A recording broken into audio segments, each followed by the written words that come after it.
අපි නිලාවේලී ගත්ත ටිකක් විශේෂ අත්දැකීමක් තමයි අද මම බෙදා ගන්න යන්නේ. අපි වීඩියෝ එකේ ඉස්සරහට බලමු මොකද්ද වෙන්නේ කියලා. අපි හිතුවා මේ සැරේ ආපු ට්‍රිප් එක ටිකක් විශේෂ දෙයක් කරන්න ඕනි කියලා. ඉතින් අපි හිතුවා ස්කූබා ඩයිවිං තමයි මේ සැරේ අපි කරන්න කියලා. අපිට ටිකක් අලුත් අත්දැකීමක් හින්දා අපි හිතුවා හොඳ පළපුරුදු තියෙන ටීම් එකක් මේකට තෝරගන්න ඕනි කියලා. මේක කරන්න කලින් අපිට ඒ කණ්ඩායම හොඳ පුහුණුවක් ලබා දෙන්න.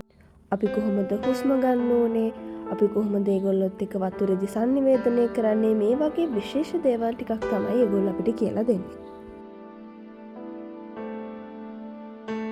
ඒ වගේම කියන්න ඕනේ ඒගොල්ලෝ ළඟ තියෙනවා ෆෝම් එකක්. අපි ඒක හරියට ෆිල් කරන්න ඕනේ. මොකද ඒකේ තියෙනවා ස්කූබා ඩයිවිං කරන්න අපි සුදුසුද නැද්ද කියලා බලාගන්න.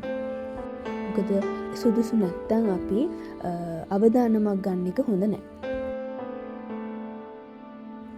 විශේෂයෙන්ම කියන්න ඕන ස්කූබා ඩයිවිං කරන්න පිහිනුම් හැකියාවක් තියෙන්න ඕන නෑ. කවුරු හරි කැමති නම් තමන්ගේ සෞඛ්‍ය සම්පන්න හොඳයි කියලා තමන්ට විශ්වාසයි නම් මේක කරන්න හැකියාවක් තියෙනවා. එහෙනම් දැන් අපේ බෝට් එක ඇවිල්ලා තියෙන්නේ. අපි ගිහිල්ලා බලමු මොකද වෙන්නේ කියලා.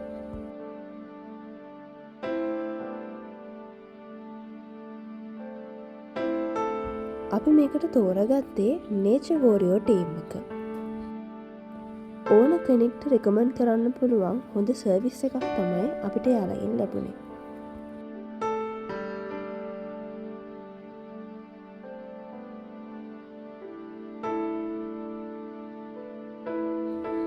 අපි දැන් ගමන පටන් අරගෙන තියෙන්නේ. අපි ඩයිවින් කරන්න යන්නේ මේ පරවි දූපත තියෙන හරියට. විශේෂම දේ තමයි අපි ඩයිවිං වලට ගියාට පස්සේ මේගොල්ලෝ අපිට ලස්සන ෆොටෝස් ටිකක් අරගෙන දෙනවා. මෙතනින් එහාට තියෙන්නේ ෆොටෝස් වීඩියෝස් තමයි.